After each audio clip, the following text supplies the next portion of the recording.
Alô, comunidade! Começa agora o ICL Urgente, com as principais notícias do Brasil e do mundo.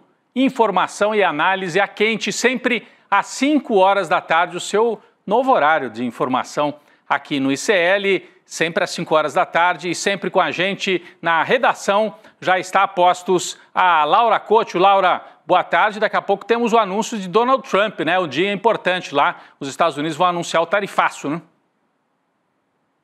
Todo mundo que está nos assistindo, isso mesmo. Daqui a pouco a gente vai acompanhar aí as novas taxações que o Trump vai impor. Daqui a pouco a gente vai falar mais sobre isso. A gente tem a informação de que o Trump já está se posicionando, já temos imagens lá da Casa Branca, daqui a pouco ele fala. E tem muita notícia aqui do Brasil também. Boa tarde para você que mora nesse país em que o ex-presidente, o Jair, que convoca apoiadores para ir às ruas, desafiando o Supremo, desafiando a Justiça, tem um pedido de prisão preventiva sendo avaliado nesse momento pela Procuradoria-Geral da República. Do que é que nós estamos falando exatamente? É o seguinte, o ministro do STF, Alexandre de Moraes, está aqui a manchete, pediu à Procuradoria-Geral da República que se manifeste sobre a necessidade de uma prisão preventiva para o ex-presidente Jair Bolsonaro. O pedido foi assinado pelo Alexandre de Moraes no dia 18 de março, mas só hoje é que a notícia foi revelada pelo jornalista Paulo Capelli, do site Metrópolis. É a manchete que nós temos aqui, Então, o Moraes pediu que a Procuradoria-Geral da República se manifeste. A Laura vai explicar já para a gente os detalhes disso. O Bolsonaro, só para lembrar, o Bolsonaro e mais 7 aliados se tornaram réus na semana passada no processo que investiga o envolvimento nos atos golpistas de 8 de janeiro. Então, Laura, explica para a gente, houve um pedido de advogados de Pernambuco, mas explica melhor para a gente uma notícia crime que chegou ao Supremo e o Supremo, como é de praxe, pediu que a Procuradoria se manifeste, não é? Isso mesmo, o pedido foi assinado pelo ministro Alexandre de Moraes depois de analisar uma notícia-crime protocolada contra o ex-presidente Jair Bolsonaro pela vereadora Liane Cristina Cirne, do PT do Recife, e pelo advogado Vitor Fialho Pedrosa. Eles afirmaram, eu vou aqui abrir aspas, ao incitar a animosidade popular contra o Supremo Tribunal Federal, o órgão responsável pelo julgamento do processo no qual figura como parte o noticiado Jair Bolsonaro não apenas atentou contra o regular andamento da ação penal, mas também buscou de forma direta e indireta obstacularizar o curso legítimo, comprometendo a imparcialidade e a integridade da jurisdição. Rodrigo, o ministro Alexandre de Moraes quer que a PGR avalie se a prisão do Bolsonaro é necessária a fim de garantir a ordem pública e a instrução processual. Vale ressaltar aqui que as prisões preventivas podem ser decretadas pela Justiça antes mesmo do réu ser julgado, como é o caso do Jair Bolsonaro. Rodrigo.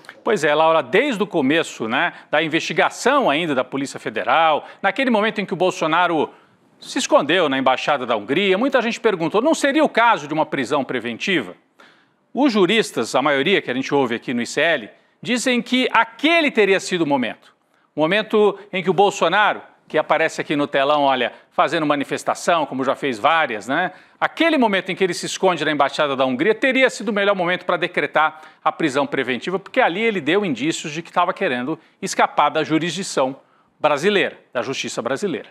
Mas agora há este pedido feito pela vereadora Liane, lá do Recife, e um outro advogado.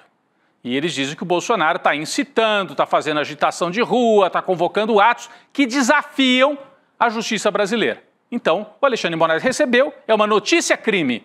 Você avisa o Supremo, pode estar havendo um crime em andamento. E aí o Supremo quer saber se a Procuradoria concorda, se é preciso prender o Jair Bolsonaro antes de acabar o processo. Uma possibilidade. O general Braga Neto, por exemplo, está preso preventivamente. Mas a nossa colega Juliana Dalpiva acabou de publicar, essa notícia do Metrópolis saiu mais cedo. A Juliana Dalpiva acabou de publicar uma manchete aqui no nosso site, clnoticias.com.br, dizendo que a PGR vai se posicionar contra o pedido de prisão de Jair Bolsonaro. Ela conseguiu apurar com fontes lá em Brasília, na PGR, eles vão se posicionar e vão dizer não precisa prender o Bolsonaro preventivamente. Esta é a avaliação da Juliana Dalpiva, avaliação também da colega Carolina Brígido. Nós tínhamos conversado com ela mais cedo e ela disse a mesma coisa. Olha, houve o pedido, o Alexandre de Moraes tomou uma decisão que é ali de praxe, encaminhar para a Procuradoria, mas dificilmente, chances mínimas. E agora a Juliana diz, a PGR não vai pedir prisão e se não vai pedir, dificilmente o Alexandre de Moraes vai decretar, a não ser que o Bolsonaro cometa algum deslize na manifestação do próximo fim de semana. Então, eu enxergo essa notícia que vazou hoje como uma espécie de aviso para o Bolsonaro. Não passa da linha, Bolsonaro. Você não fala tanto de agir nas 4 linhas? Se colocar a sua turma para atacar o Supremo, pode ter complicação para você. Então, é um aviso indiretamente. É um aviso de que ele pode ter dificuldades. Mas na família Bolsonaro, quem tem mais chance de ser preso mesmo é outro personagem. É outro personagem. É o Léo Índio, sobrinho de Jair Bolsonaro, muito amigo do Carluxo, Carlos Bolsonaro, e que apareceu outro dia escondido lá na Argentina. Por que eu estou dizendo isso? Nós estamos vendo a manchete aqui. Por quê? No caso do Léo Índio, aí sim, a PGR se manifestou a favor de prisão preventiva para ele, justamente porque o cara escapou para a Argentina, o sobrinho do presidente. A Procuradoria emitiu ontem à noite esse parecer, dizendo que é necessário prender o Léo Índio preventivamente, justamente porque ele está mostrando indícios de que pretende escapulir se for condenado. Ele já é réu e pode ser condenado pelo envolvimento nas ações golpistas de 8 de janeiro. Aqui ele aparece com o primo e amigo Carlos Bolsonaro. Ele está na Argentina há mais de 20 dias, o Léo Índio, e agora teve o pedido, a qualquer momento, o Alexandre de Moraes pode decretar a prisão preventiva do Léo Índio e que, portanto, passaria a ser um foragido na Argentina. Laura Couto tem mais informações sobre este caso do sobrinho de Jair Bolsonaro. Laura. Rodrigo, para a PGR, o Léo Índio descumpriu a medida cautelar alternativa à prisão, além de ter demonstrado descaso com a aplicação da lei penal e desrespeito em relação às decisões do Supremo Tribunal Federal. O Léo Índio afirmou que buscou asilo político na Argentina para preservar sua integridade. Mas para a PGR, a ida para a Argentina, além de ser injustificada, é uma causa hábil para autorizar aí a custódia preventiva, Rodrigo. Pois é. Então nós temos o Jair Bolsonaro com uma notícia crime, provavelmente a PGR vai dizer que não precisa prender, até um cálculo político, não gerar mais um fato a essa altura em que ele já é réu, mas no caso do Léo Índio, até porque ele escapou, foi para a Argentina, aí sim, provavelmente prisão preventiva nos próximos dias. Enquanto a família Bolsonaro vai aí virando notícia, com pedido de prisão para lá e para cá, avança também a pressão pela aprovação de anistia no Congresso Nacional. Ontem a gente discutiu bastante isso aqui no ICL Urgente e no ICL Notícias, segunda edição. Hoje veio uma fala até surpreendente no meu ponto de vista. O presidente da CCJ, Comissão de Constituição e Justiça do Senado, Otto Alencar, que é afiliado ao PSD da Bahia, disse numa entrevista ao UOL que os ministros do STF com quem ele conversou não têm e não vem como uma afronta, não tem nenhum impedimento, não vem como uma afronta a aprovação eventual de um projeto para anistiar os golpistas do 8 de janeiro. O senador admite pautar esse projeto no Senado, desde que tenha apoio da maioria dos líderes ou dos senadores. Disse que reconhece que Alexandre de Moraes foi o responsável por respirarmos a democracia, nas palavras dele, mas que, ao mesmo tempo, não existe um Deus intocável nos tribunais que não possa ser contestado. Essa é a fala de Otto Alencar. Por que eu disse surpreendente? Porque o Otto Alencar é do PSD do Kassab, mas é um dos parlamentares do PSD mais alinhados com a centro-esquerda. Na Bahia, ele é aliado ao PT. Ele teve uma participação importante na CPI da Covid, questionando os absurdos do bolsonarismo. Ele não é um bolsonarista, ele não é da extrema-direita, ele é um homem de centro e com bom trânsito com o PT da Bahia, mandando sinais nesta entrevista de que pode pautar o projeto da anistia no Senado. Eu entendo da seguinte forma, está querendo valorizar a posição dele. Por quê? O projeto da anistia tem mais chance de passar na Câmara e o governo conta com o Senado para barrar. E o Otto Alencar aparece e diz, eu não vou barrar a princípio, posso até botar em votação. Se quiser barrar, o Alcolumbre vai ter que falar comigo, que é o presidente do Senado. Então, o jogo se complica, tem um personagem novo aí, que nem é bolsonarista, dizendo, ó, podemos até discutir a anistia. O que, no meu ponto de vista, é péssimo para o país, gera instabilidade e pode ser visto, sim, como um desafio ao Supremo. Apesar do Otto Alencar, malandramente, dizer, não, eu conversei com os ministros, eles não têm nada contra. Não é bem assim. O Supremo está preocupado, está de olho nisso e vai fazer o que for necessário para evitar que esse projeto da anistia avance. Mas vamos agora para uma notícia importantíssima. Exclusivo. Nós vamos mostrar agora detalhes da trama da direita bolsonarista com os operadores do mercado financeiro, com a Faria Lima. Com qual objetivo? Destruir o governo Lula. O ICL teve acesso com exclusividade a um áudio em que Ciro Nogueira, presidente do PP, Partido Progressistas, ex-ministro de Bolsonaro, conversa com integrantes do mercado financeiro sobre o governo Lula. Sabe aqueles convescotes, aqueles encontros que eles fazem para dizer, me ajuda aí que eu também te ajudo, vamos derrubar o Lula, o que a gente pode fazer no Congresso, o que vocês podem fazer no mercado. Todo mundo já ouviu falar disso, que tem esse acerto entre a direita, a extrema-direita e o mercado. Mas agora nós temos uma prova, um áudio exclusivo, obtido com exclusividade pelo ICL. O Ciro Nogueira participa de uma reunião dentro de um auditório do Banco BTG Pactual. Reunião que aconteceu nesta segunda-feira, nesta semana, estamos falando de algo desta semana. O Ciro Nogueira disse ser contra o impeachment de Lula, chega até a falar da palavra do impeachment, mas diz, não, eu sou contra. Né? Eles preferem sangrar o Lula. E o Ciro Nogueira explicita, então, na conversa com agentes de mercado, qual seria a estratégia para tirar Lula do jogo em 2026. Vamos ver esse áudio, vamos ouvir. É muito semelhante ao que aconteceu com o governo Dilma, quando o nosso partido saiu e desencadeou todo o processo de impeachment. Só que uma coisa é você tirar Dilma, que tinha naquela época, porque eu costumo dizer que quem faz impeachment de presidente não é o Congresso, é a população. A Dilma foi tirada porque ela tinha 7%. O Lula tem um peso de 30%. Então não vai cair dele. Um presidente com 30%, não tem como você decretar um impeachment de um presidente. Então, e eu acho que seria muito traumático para esse momento econômico. Ou seja, ele dá a entender que gostaria do impeachment, mas que não dá para fazer porque o Lula tem 30% de apoio. É um áudio longo, com quase 1 hora de duração, em que ele troca figurinhas com o pessoal de mercado. Vamos ouvir um outro trecho dessa mesma reunião, em que o Ciro Nogueira decreta o fim político do Lula, no entendimento dele. Vamos ouvir esse outro trecho. Agora não vai ser queimado. Certeza que ele não vai sair da vida pública depois de uma trajetória de tantas vitórias, com uma derrota em que ele tem possibilidade de perder até no próprio Nordeste. Então, acho que é irreversível a questão da popularidade dele. Acho. Eu faço pesquisas qualitativas e as pessoas não veem mais capacidade do Lula de transmitir otimismo, esperança na vida delas. Não tem mais essa capacidade. Isso está muito claro. Inclusive, não falo nem no resto do país, mas inclusive no Nordeste. Veja, as pessoas já estão em efeito um pouco baile. As pessoas não têm mais expectativa desse atual governo. É um governo velho, né? O Ciro Nogueira foi ministro do Bolsonaro e previa que o Bolsonaro seria reeleito.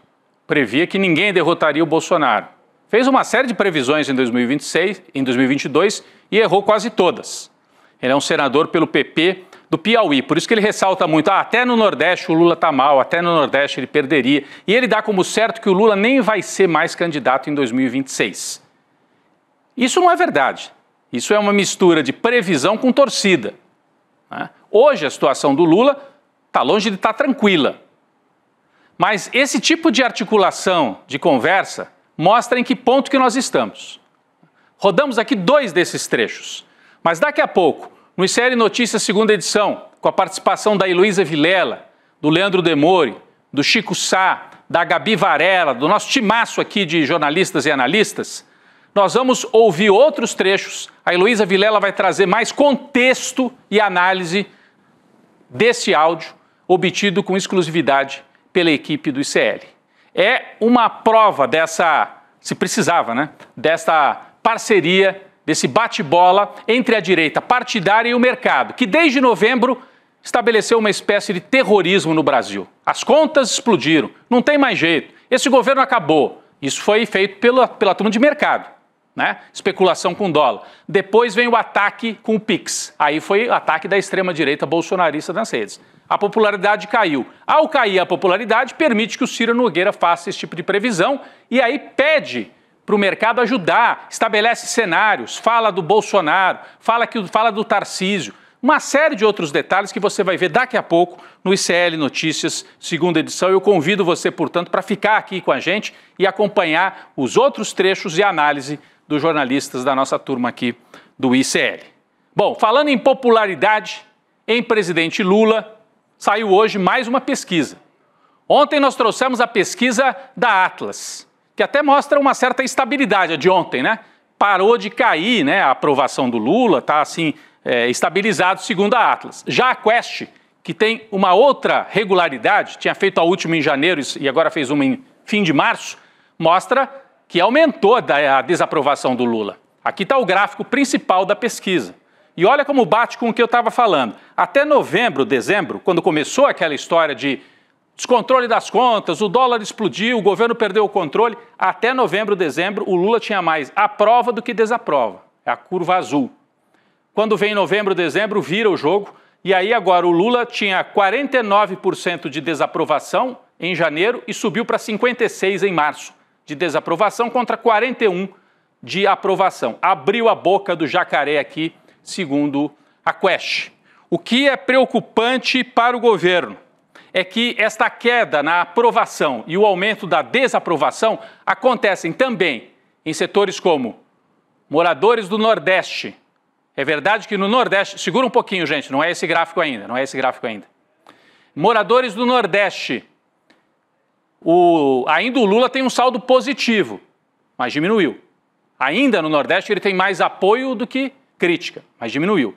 E entre as mulheres, cresce a desaprovação ao Lula entre as mulheres que garantiram a vitória em 2022. São dois públicos que passam a desaprovar o governo. E por quê? Qual é o motivo principal? Aí sim, vamos lá, Vitinho. Aí nós vamos para esse gráfico aqui, né? É o preço dos alimentos.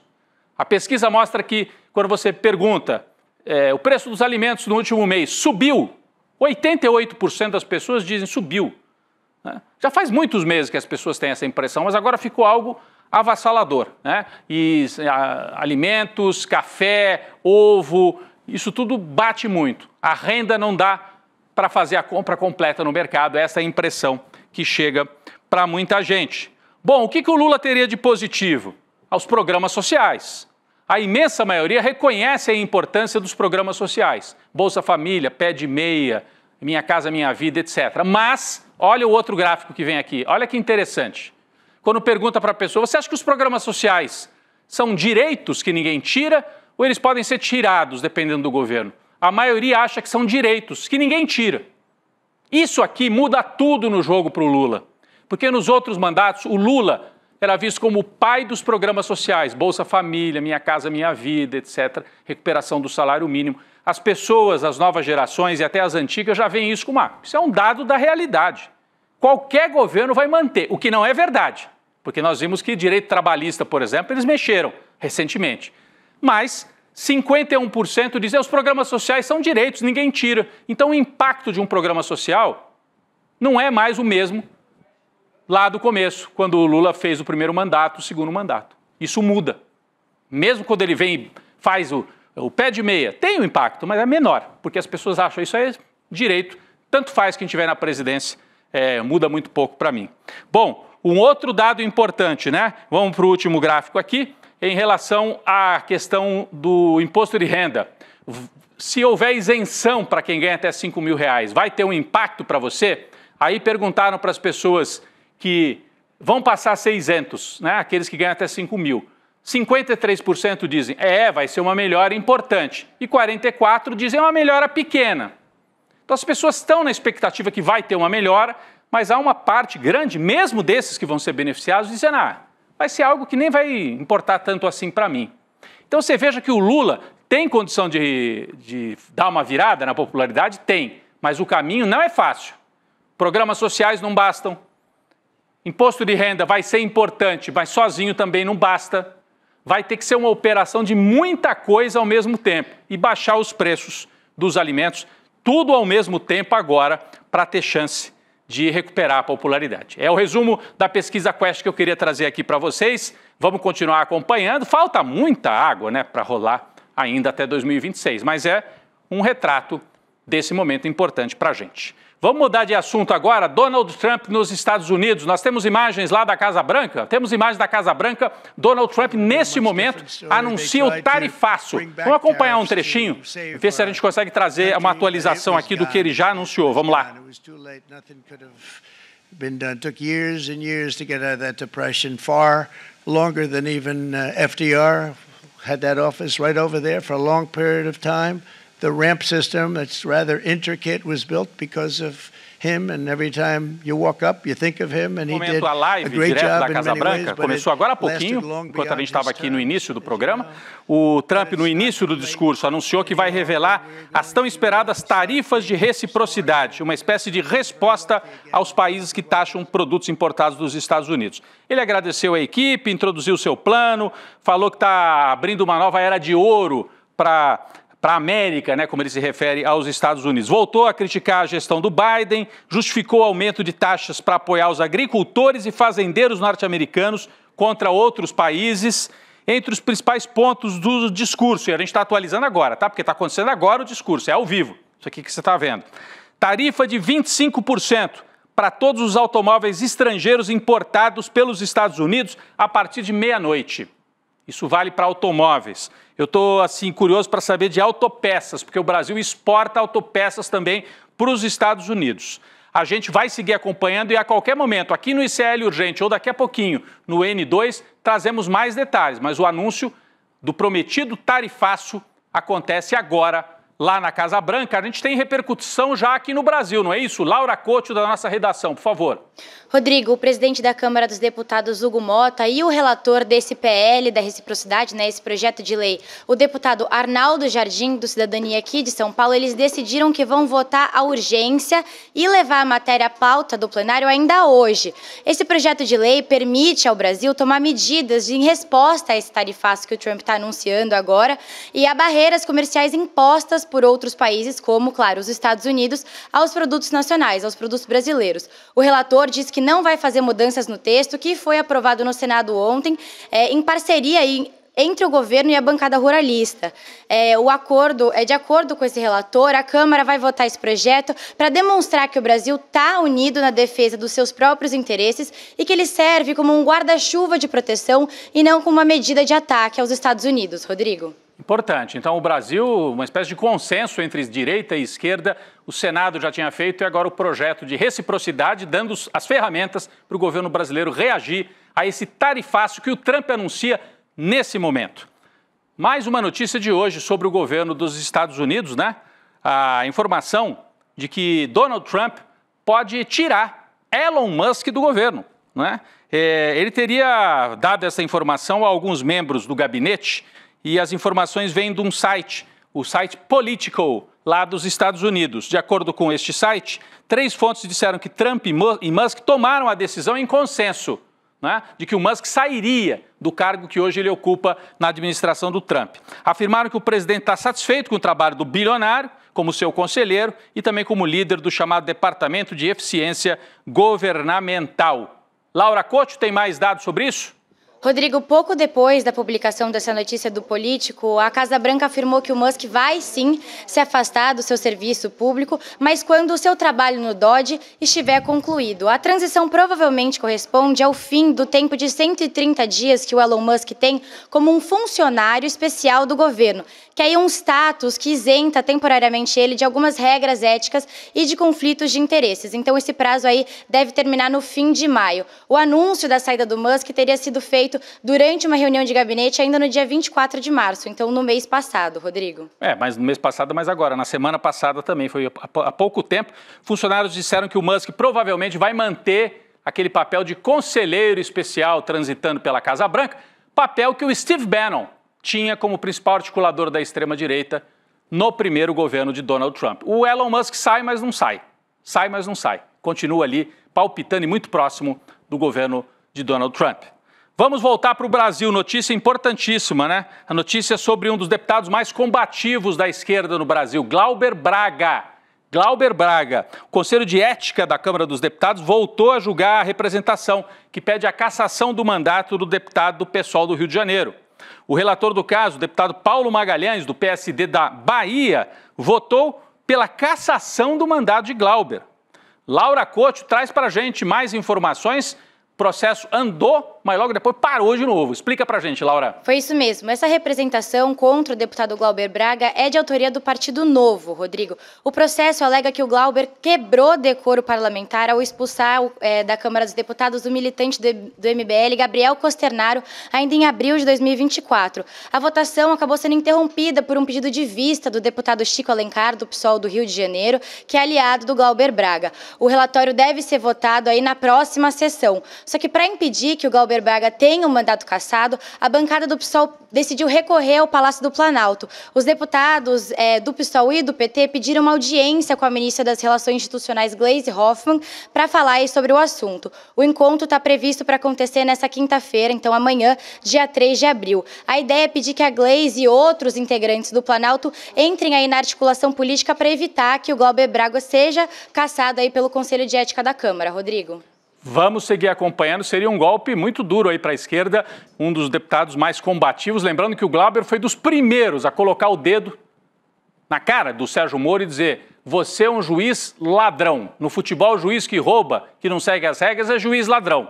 E Moro, você é um juiz ladrão. Aquilo marcou um dos depoimentos de Moro ali no Congresso Nacional, mas não é só por isso. O Glauber Braga tem uma atuação muito combativa e a gente aqui do ICL vai seguir acompanhando os desdobramentos desse pedido, que agora avançou, né? E a esquerda se mobiliza para tentar evitar essa cassação do mandato de Glauber Braga.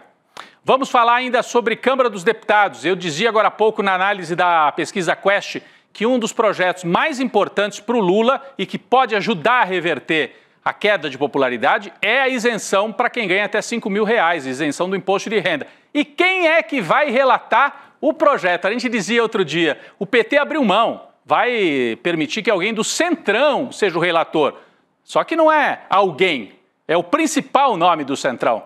Foi anunciado hoje, Arthur Lira será o relator do projeto de isenção do imposto de renda. A escolha deve ser oficializada amanhã e foi anunciada hoje.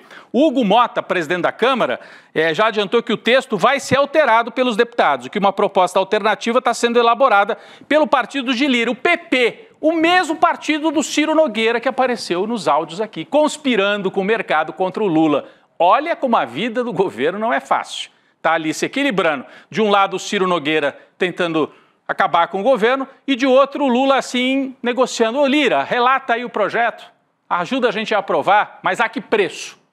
De qualquer maneira, sem esse projeto, dificilmente o Lula consegue recuperação e precisa dos votos do Centrão para isso. Vamos voltar lá para a Casa Branca, nós temos o Donald Trump nesse momento ali com uma tabela na mão, me parece, né? Isso é uma imagem? É uma imagem, ele mostrando aqui impostos, China, União Europeia, Vietnã, Taiwan.